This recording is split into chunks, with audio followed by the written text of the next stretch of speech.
Greetings, everyone, and welcome to a truly special online event today. It's called Explore the Alchemy of Dying, how your six senses are sacred portals that guide peaceful, conscious life transitions.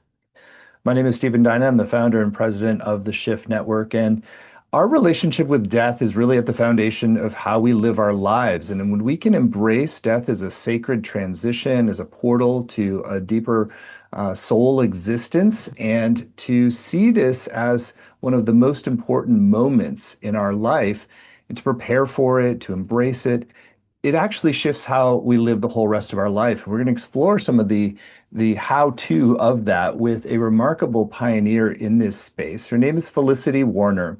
She's an end-of-life doula, a miraphor, and we'll explore that a little bit, an author and founder of Soul Midwives. And she's really been helping people see how to enter into the dying process as a spiritual initiation, really, and how does that change our whole way of living and making transitions in general. Felicity's taught a few times for Shift now. She's very beloved, and she's going to be teaching a brand new course for us called The Alchemy of Dying. We'll share more about that towards the end of the hour. But with that said, Felicity, thank you so much for joining again. Oh, thank you, Stephen. I'm so happy to be here.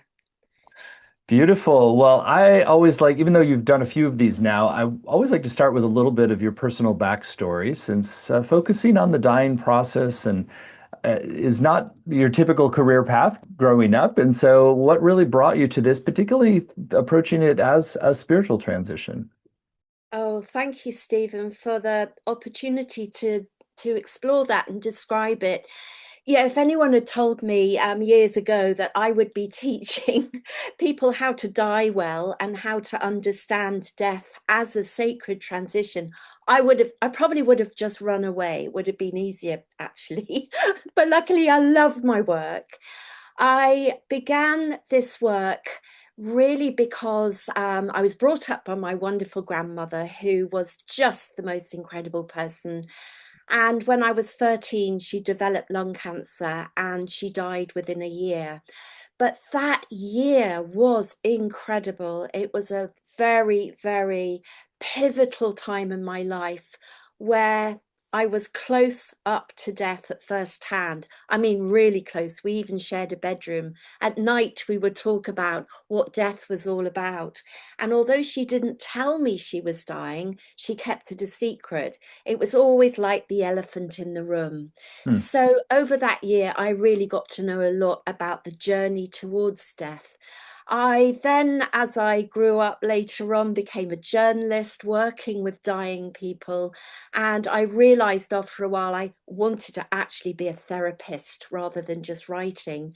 And I started volunteering in hospices and spending hours and hours and hours at the deathbeds of lots and lots of different people. It was while I was doing that that I did my field work, if you like, and I really realized I could see with my own eyes that there was so much to dying that we just didn't talk about, we didn't even understand, and that was where my real work began. So I'm talking about going back 30 years, and in this time I have really sat with hundreds of people and supported thousands of families. But I'm excited to be here today, and I really, really want to tell you why. Because this course for me is a chance to really fly with some new understanding and a new vision that I'm seeing coming up about the whole dying process. I had thought in 30 years I'd seen almost everything that could be seen. But in the last year or so, there has been such a transition, even in how people are dying. And that is really reflected by this whole shift that we see going on around us and these enormous expansions of consciousness taking place.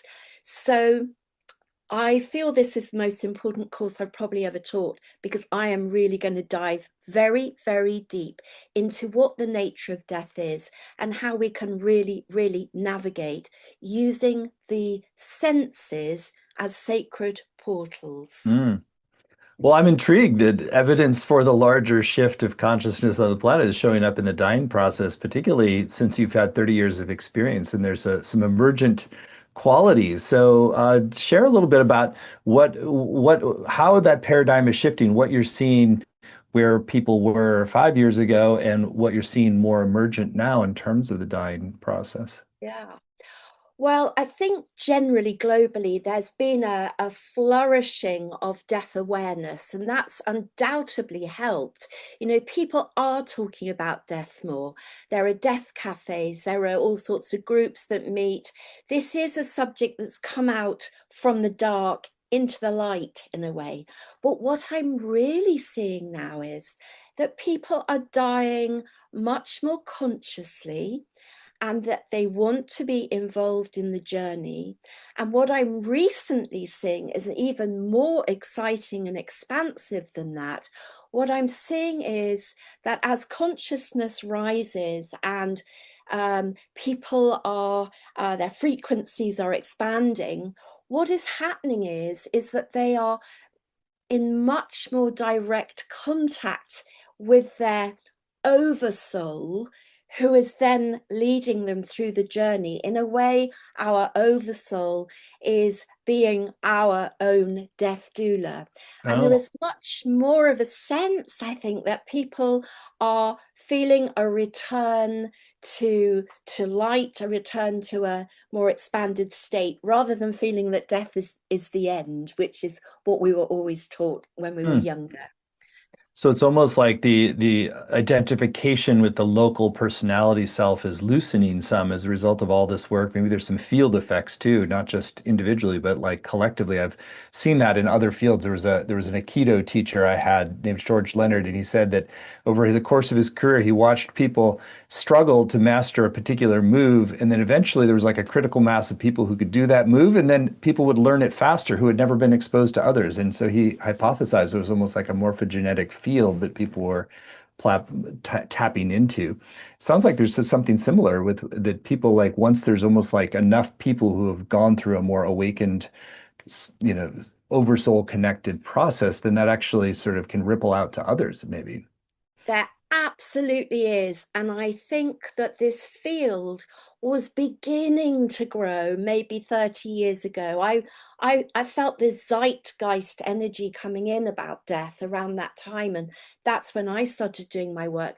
But that field has strengthened and strengthened. And it is now an almost palpable force field of energy that I now see people in the dying process stepping into quite effortlessly because of those who've gone before them. So this is a very interesting moment in the history of human consciousness, I think. Mm. Although I will just caveat that, because we have to remember, of course, that civilizations before us were also very good at death. So if we look Mm. way back to the Egyptian times, they would know what we're talking about. This would Yeah. be nothing new to them, I think. So, But this is the exciting time for the death work. So, yeah, mm. absolutely. So what are some of the signs that this kind of like more oversoul guided, that your oversoul is death dueling you through the process? What are some of the signs that you notice in people when you feel like there's this kind of higher expression that's starting to unfold? Yes. Well, what I've noticed is that earlier on in the journey, if somebody is dying of a longer progressive illness, earlier on in the journey, people are already starting to understand that they are a lot more than just their physical body. That didn't happen maybe even 5 years ago. People were very, very attached, very connected to their physicality. Whereas now people are drifting in and out of their bodies much more easily. I'm a sensitive and a healer. And when I'm working with people who are newly diagnosed, for instance, I notice immediately that their energy field is changing earlier on in the transition process. And that's one of the signs. But one of the biggest signs, and I've really had to sit and unpick this because there's a lot of information around, but it's pulling it in and making it tangible.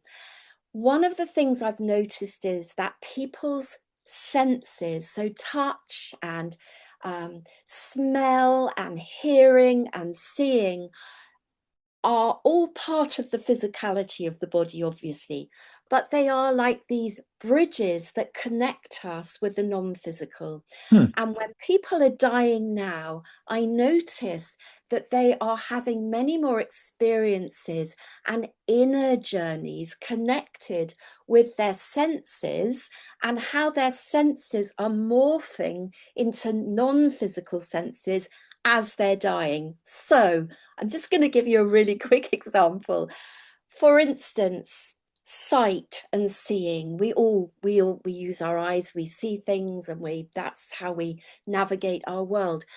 But as people are dying, they are using their inner vision to explore their inner world. And there's this kind of crossover that comes when they're well into that dying journey, that the physicality of vision is actually diminishing, but their prophetic vision, or their vision for seeing the bigger world and the field itself, is becoming the vision that they're working with. So that's just one example, but we could apply things like that to all of the senses, and this is where it's becoming very interesting. That's kind of an intriguing thesis that there's a physical sense and a spiritual sense, and it's sort of like you're actually kind of almost strengthening the relationship between them in the dying process. That's fascinating. Yeah, it certainly is. So, what do you find? So, there's a little bit of, sounds like mindset preparation, maybe some energetic field effects that are. So, what are some of the other things to sort of prepare ourselves to enter into this kind of like higher octave of death experience? Well, there are lots of portals in, and I work with people throughout that process using all sorts of different tools. And this is exciting as well, because we can use sound, we can use sacred oils, we can even use color, we can even use energy mandalas to guide people into their own to really see and feel their frequency, because that's part of it, is aligning to your own frequency. That then allows you to step into the flow much more easily. So that's one of the things. But then the next thing that I really encourage people to do is to really experience taking a deep dive into those actual senses that I've just been talking about. So we all know how to see, how to hear, how to feel if we're able-bodied. But I like to take people right down to the very depths of that. And I find that when people have embodied the energy of one of their senses through meditation, and that's what I'm going to share with us in a little while, they it's as if the synapses join up and it all makes a lot more sense. And so when they are in their dying journey, they can actually focus their senses and use them as bridges to help them with their transition. Hmm. Very interesting. How does the work with oils relate to this? Ah, well, the oils are my greatest therapeutic tool. Each oil has its own frequency, and each oil will resonate with an aspect of energy that we're exuding. So, for instance, for grief, violet oil itself has the frequency and the resonance of grief.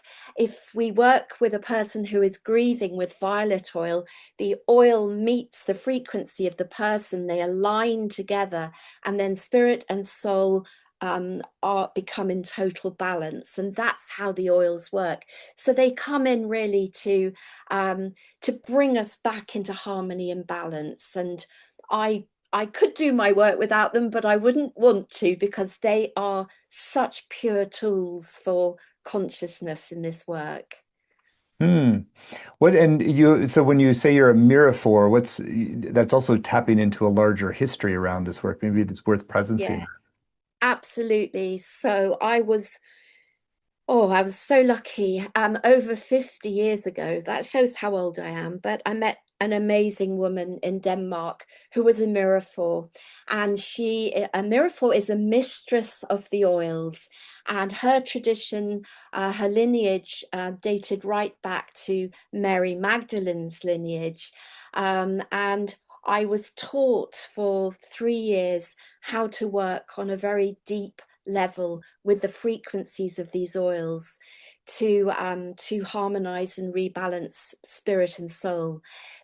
The Mary Magdalene lineage was very, very attached to working with transitions. So the whole thing has wrapped into my life absolutely perfectly. And yet, as I was saying earlier, if I'd known at the time, I probably wouldn't have even had the courage to step into such a complex but amazing world. But everything is dovetailed, and these oils are amazing. So I'm a mirror for, I work with myrrh amongst other oils, but myrrh is one of the totem oils that we work Hmm. with. I've seen interesting research around frankincense and myrrh and others that they actually really do activate certain higher brain centers and maybe help to facilitate this bridging of the human sense and the spirit sense more. They do. Yeah. Yes, they absolutely do. What they just help us to harmonize the physical body with the etheric. So that's how they're really working, and they are just superb. And anyone can learn to work with them. Hmm. So I love them for that too. How do you integrate that into sort of a preparation and the actual dyeing process? You sort of have like a almost like an arc of different oils that sort of help to through different stages, or just maybe some generalities would be interesting to hear. Yes, well, there's a fairly small repertoire. So in my dyeing work or my transition work, because transition doesn't only relate to dyeing, it's about the transitions in life as well. And I have about 20 oils that I work with: frankincense, myrrh, sandalwood, rose, ones that you know of, but there is a whole host of very unusual oils that are part of this lineage that most people have never heard of. Galbanum, maybe spikenard, which was the oil that Mary Magdalene anointed Yeshua with on the night of the Last Supper. What in fact she was doing was not only an act of honoring, but it was preparing his energy field for transition, because spikenard comes in and works with the energy field to enable someone to step out of their physical body easily and deftly and into the non-physical. So there was a whole practice going on there within that anointing. So I also use spikenard to this day, and it connects us with a very sacred rite that is still being practiced called the consolamentum, which is very much a part of soul midwifery. And I'm going to be talking about that in the course as well, how we can work with that to help someone to step out of their body very easily and with grace and with love. Mm, So I'm looking forward to sharing that with others. mm. I want to ask a little bit about how this understanding of the dyeing process and the kinds of meditations, oils, transitions, belief changes, how have you seen that really shift how we approach other transitions in life? Yeah, I always think it's interesting that people feel that death is the biggie. It is the biggie. But I do remind people, if it's appropriate, if it fits in with their belief system, that we have died many times before, and that our bodies know how to die. Our bodies have innate wisdom on how to die. So I think when people understand that dying is a process, even when we have a very quick, unexpected death, there will have been the journey up to it, psychospiritually. There will have been preparation going on within the etheric. And so understanding these steps along the way and these processes are very helpful for people navigating death. But if we're looking at other sort of transitions, I don't know, anything you can think of, growing up or leaving home or starting a job, relationships, ending relationships, all those things will still follow similar patterns to what we see in death. So there are so many correlations with transitions of so many different kinds in a human capacity and the great final transition that is death.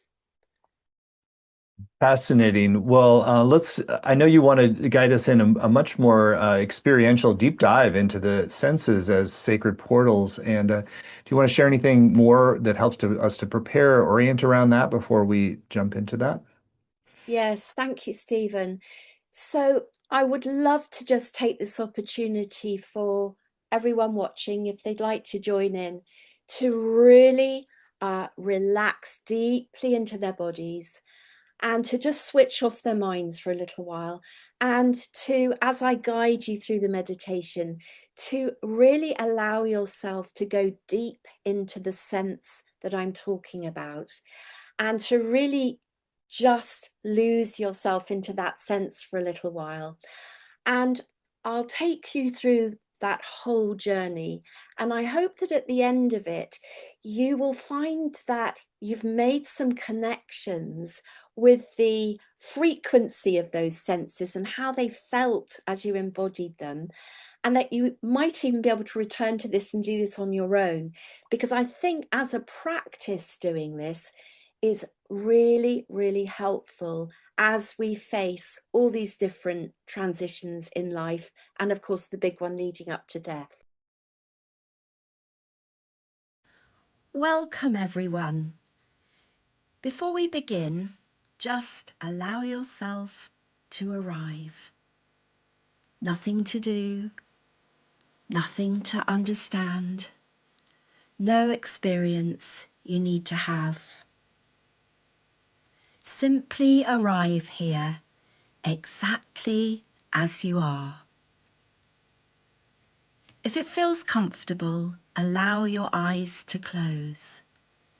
Take a slow breath in and then a gentle breath out. Again, breathing in and breathing out. Let the body settle. Let the shoulders soften. Release the jaw and allow your hands to rest easily. And for a moment, simply notice that you're here, breathing, living, held by this moment. We're going to have a journey through the senses, not as functions of the body, but as sacred meeting places, portals between matter and energy, body and spirit, the visible and the invisible. And perhaps, as we travel together, something within you may soften around the mystery of change, around endings, around death itself. Because every transition in life asks us to move from what is known into what is not yet known. And the body already understands how to do this. Begin with sound. Notice everything you can hear. The sounds close to you, the sounds further away, perhaps the hum of a room, the movement of air, voices, silence. Don't reach for them, Simply allow sound to come to you and notice this. Sound moves through space, yet you cannot hold it, you cannot grasp it. It arrives, touches awareness, and then passes. Just like thoughts, just like moments, just like life itself. And perhaps somewhere inside you, a quiet understanding emerges that letting go may not be disappearance, it may simply be movement, a changing note in the great song of existence. Now bring your awareness to sight. Even with closed eyes, there is still seeing. Colours, shadows, light behind the eyelids, shapes that rise and dissolve. Imagine now a gentle golden light above your head, not outside you but within you. Allow this light to slowly move down through the body, through the face, the throat, the chest, softening every edge. And imagine your body becoming a little less solid, not disappearing, simply becoming spacious, as though light is moving through form. The body is still here, and yet, more than the body, ask quietly inside, if form softened, what would remain? No need for an answer, simply feel. Now bring your awareness to touch. Feel the places where your body meets the chair, the floor beneath you, the clothing against your skin. Feel the weight of being human, this beautiful physical form, this vessel that has carried stories, joy, grief, love, memory. Thank it. Silently say, thank you for carrying me. And now imagine the edges of the body softening just a little, as though the boundary between you and the space around you becomes gentler. Notice what happens. Notice what remains. Perhaps you begin to sense that you are not only contained by skin, perhaps you are presence, awareness, something wider, something ancient. Now move to smell. Take a gentle breath in. Notice any fragrance, earth, air, wood, fabric, nothing at all. And allow memory to arise if it wishes. Because scent is a bridge. One fragrance and suddenly we are elsewhere. Another time, another moment. It reminds us that life is layered. Nothing truly vanishes. Love leaves traces, Presence leaves traces. Souls leave traces. Imagine now breathing in the fragrance of peace itself. Soft, gentle, ancient. Let it move through you. Breathing in peace, breathing out fear.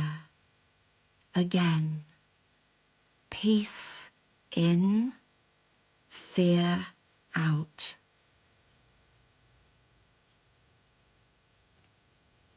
Now come to taste.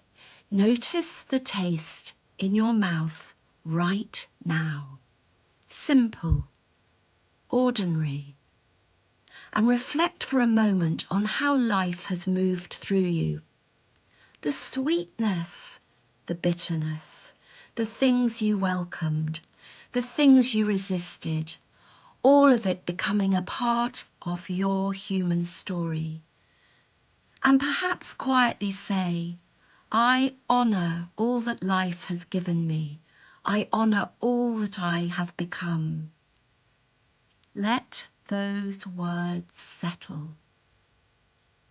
And now, move beyond the outer senses into the sense that listens beneath all others. The sense of intuition, soul listening. Imagine yourself standing at a gentle threshold, not a frightening place, a beautiful one. Soft light, stillness, peace. A place between worlds where nothing is lost, where endings become beginnings, where transformation is natural. Stand here for a moment and notice. There is no urgency, no force, only trust, only presence, only a quiet knowing that life has always known how to change form. Water becomes mist, seed becomes flower, night becomes morning, perhaps death too. It's not an ending, but a sacred alchemy, matter becoming light, form becoming freedom, and love continuing in another language. Hmm. Well, thank you for that deep meditation. And I know that when we go that deep, it can take a moment for people to recalibrate and reconnect. So I don't want to jump into too much head talk right away, but maybe just share anything that you've seen that really helps people to optimize a journey like that and turn it into a practice that really builds into not only their dying process, but also their living process. Yes, Stephen, absolutely. What I would really suggest is, if this um, sits well with everybody, is that you return to meeting your senses again, and you return in your own time and at your own pace, and that you actually give yourself a little bit of time at the end to write down anything that came to you. Because often when you're in that kind of subliminal threshold space, images or ideas or downloads can come. And I think it's such a great thing just to write them down without thinking about it too much. And that you may also get images that you just want to capture. Just write them down to really integrate that as a practice that you could then build on in your own time. I think that could be really, really helpful. Beautiful. Well, I wanted to ask about some of the other areas that we said we would cover in this call. So one is this framing of death as a natural return. I think that's an interesting orientation. So much of our kind of egoic Western model is to sort of achieve immortality or fight off death or battle cancer or whatever, and so that there's some sense of death as a failure that's sort of built into a lot of the medical model in the West. And so maybe share a little bit about like how to orient in sort of more of this natural return way and what that how that shifts our whole orientation to the process. Yes, with pleasure. I think this is a really interesting area to explain more about as well. The more I work with people and really support them when they are entering the dying process, which takes time, you know, it's not just an instant relationship. You really you feel your way into understanding somebody and what their needs are and what their fears may be. But what often happens, and there's a kind of a sweet spot that I wait for when I'm working with people, and it'll come when they'll suddenly say, I'm feeling more comfortable about this. And sometimes the word surrender comes up, and I think, yes, okay, let's just hold that, let's just work with that for a bit. And so often, when we've held space for the idea of surrender into this process, so not fighting it, not battling it, not like this, but just taking a deep breath and surrendering, then what often happens is that people will start to say, it's almost as if I'm remembering a place or a sensation of where I came from. And I never suggest this to anybody, but seems to be quite a primal response to this part of the journey when they are just about to surrender into the process. And it then evolves in time into people very naturally talking about how they feel they are entering into a cycle of this natural return and how they are somehow retracing their footsteps back in to another space where they first emerged from. And again, I was talking earlier about how people are changing, and this is happening so rapidly. At the beginning of my work all those years ago, people were just terrified of death. You know, what was it? It's like falling off a black cliff into a hole where there's nothing. Now people are, I think their imaginations are awakening, and people are really almost beginning to, I almost feel like they're hearing a pulse or an echo of where it is that they have originally come from. And there is this sense of natural return. It's very, very interesting. Mm, I love that. The other area we said we would cover a bit more on is just how this perspective can also be assist to the loved ones who are participating in the process. So that we've focused a little bit more on the dying process for the person, but actually this is like more of like a community. It's almost like a community journey that's happening. And so maybe share a little bit about how the beloved allies can also be sort of part of this journey in a deeper way. Oh, very much so. Well, of course, they say it takes a community to raise a child. I think it takes a community to help someone to achieve a really good death, because when you have a good death, the ripples go out throughout the whole community and the fear of death begins to subside. People talk, they share experiences, they share some of those extremely interesting and mystical and spiritual experiences which so often happen at the end of life. And so when I'm working with a dying person, it's always so important to include their loved ones, their friends, their whole group around them, the whole community around them, as much as we can do that. And so the practices that I'm going to be teaching, again, from looking at the senses as portals, will be practices that can be really helpfully adopted and used by people who are not dying themselves yet, although we're all dying all the time, of course, but those who are around those who are dying. So the families, the friends, will also find these practices really, really helpful. They're completely interchangeable.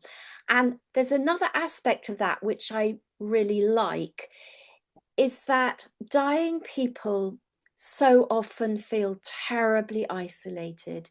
You know, it feels as if it's just their own inner journey which they are locked into. And I think when we can share with our loved ones and a group and experience a death as a group experience, that's when real change happens as well. Again, we're entering a field where that is becoming much, much stronger.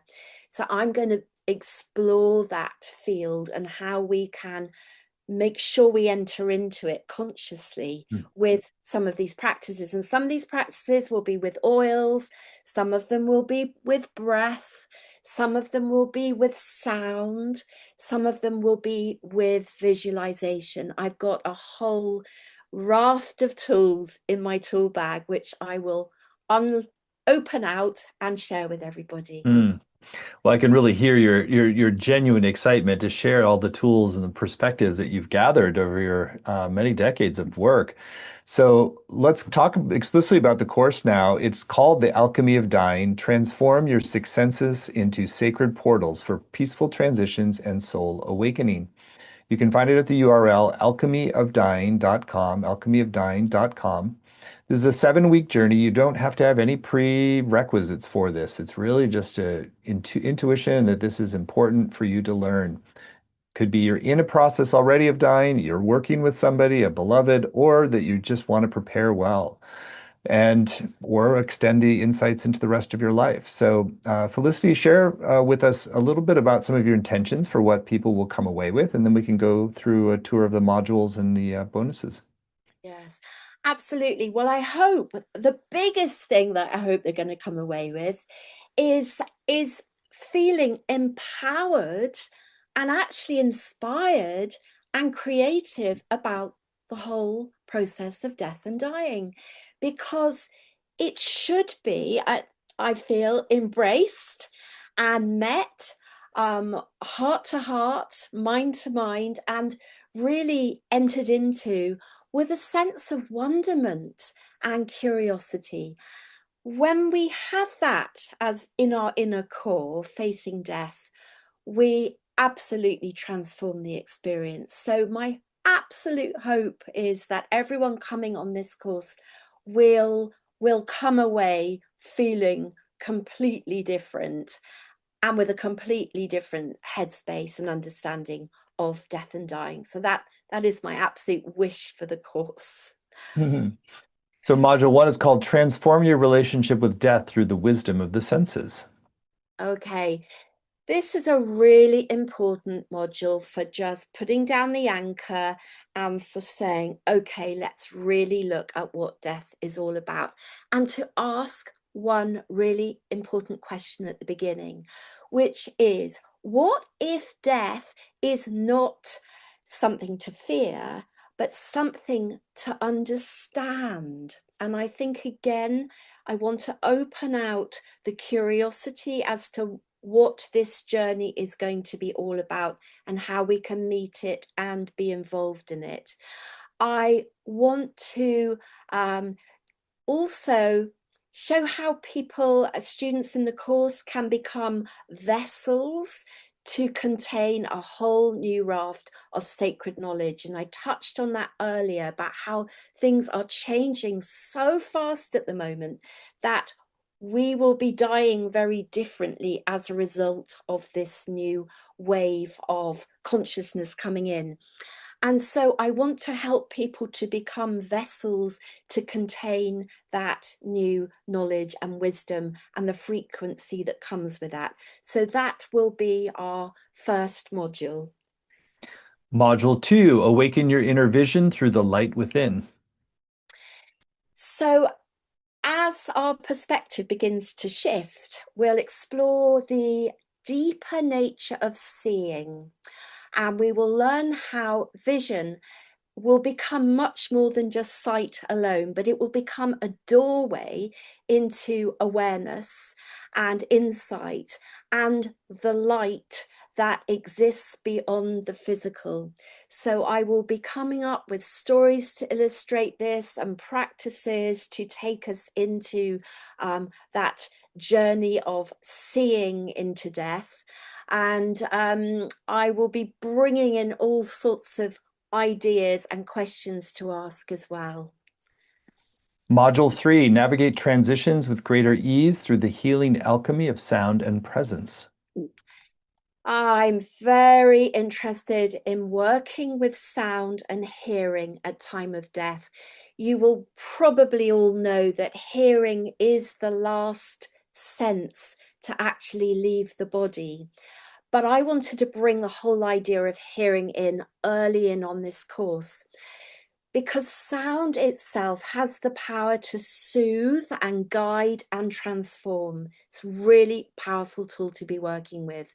And in this module, we'll be discovering also about listening very, very deeply to sound, to silence, and the nature of presence itself. And presence is one of the most important aspects of the work with the dying. And embodying it with the help of sound can bring peace during times of profound change and uncertainty. So I really want to make this module very, very nurturing and a very deep experience for everyone. Then we go to module 4, experience scent as a bridge between worlds for deeper presence and calm. Well, this module is going to be fabulous because I'm going to talk about the sacred oils and how we can really use them to help us in the journey, how to navigate the bumpy bits. Dying isn't always straightforward. There will be these bumpy, challenging bits. And the sacred oils will come in and help us to navigate those and smooth the waters, help us to go with the flow. It's not only to do with the smell and the aroma, but as I was saying earlier, the frequency. So I'll be teaching about that. And also really understanding how fragrance itself can become a sacred companion, helping us to feel grounded and calm and really supported through this major life transition. So again, a very experiential module with lots and lots to learn and be hopefully inspired by. Module 5, nourish your soul with the sacred taste of life. Yes, taste is a very interesting sense when we're dying. Often, on a very physical level, foods that we've known all our life can suddenly taste very different. And there can be a real reaction to things that are very familiar to us. Also, feeding people at the end of life is an incredibly tricky area. We want to give our loved ones everything they love to eat and want to eat, but often they don't want to eat it. So there's lots to navigate there. But taste is one of our most intimate senses.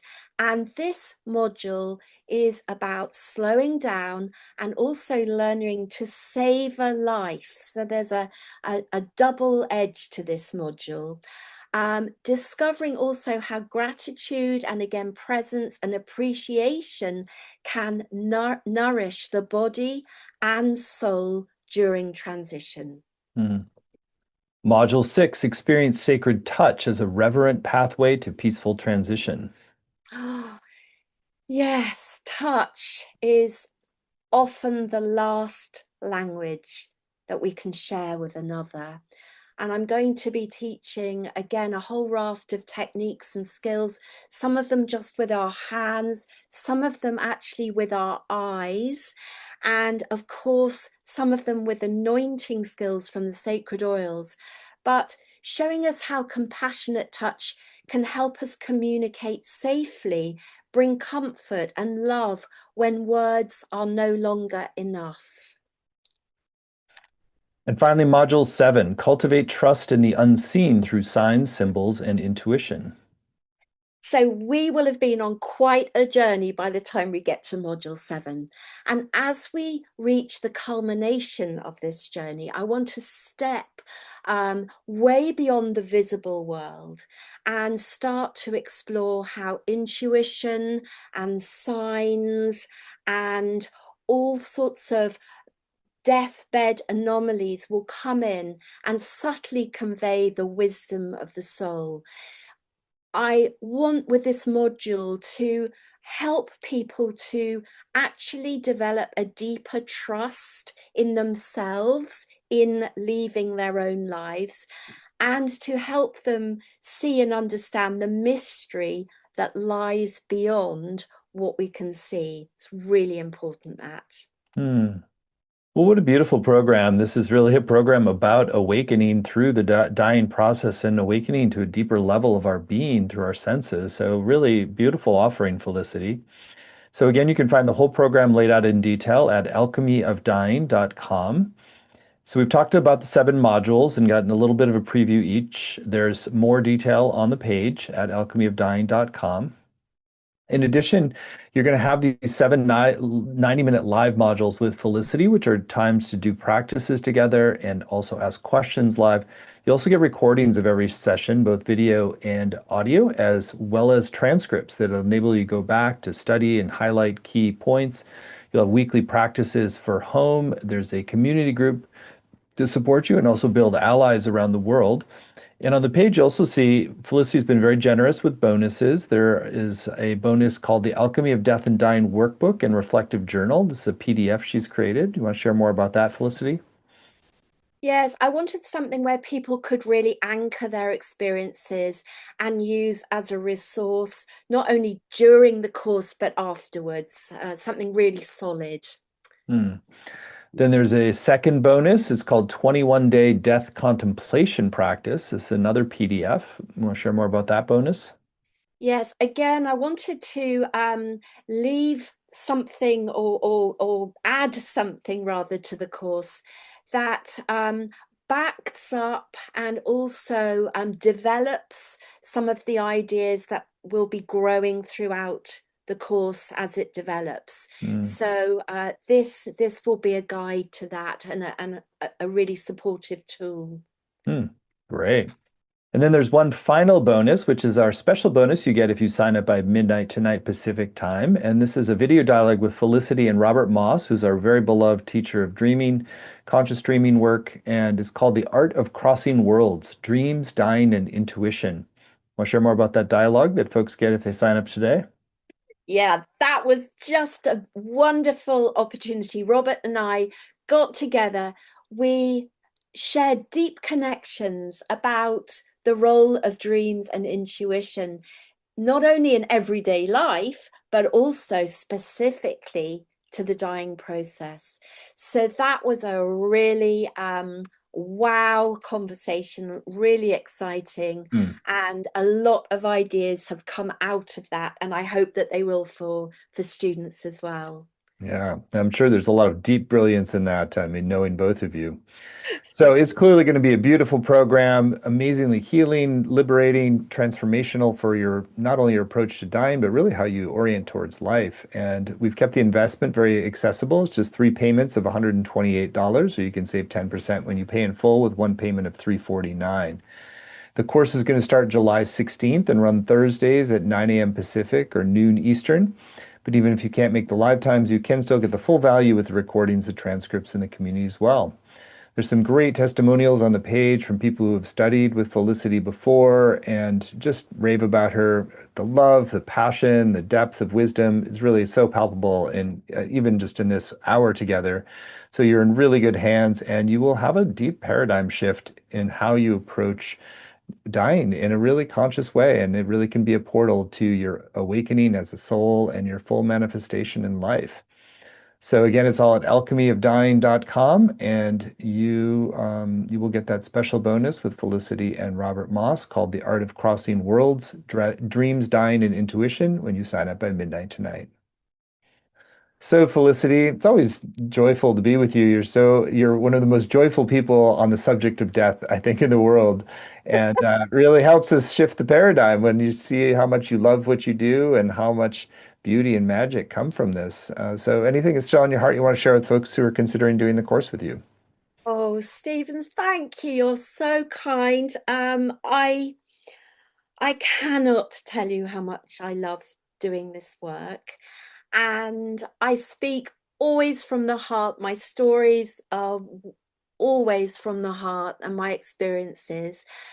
One thing I just did want to say, and this has been coming through loud and clear recently, is that I've discovered that the closer that we come to death, the closer we seem to come to discovering the truth of who we really are. And that is really coming in very powerfully and very strongly at the moment in my understanding and in my downloads.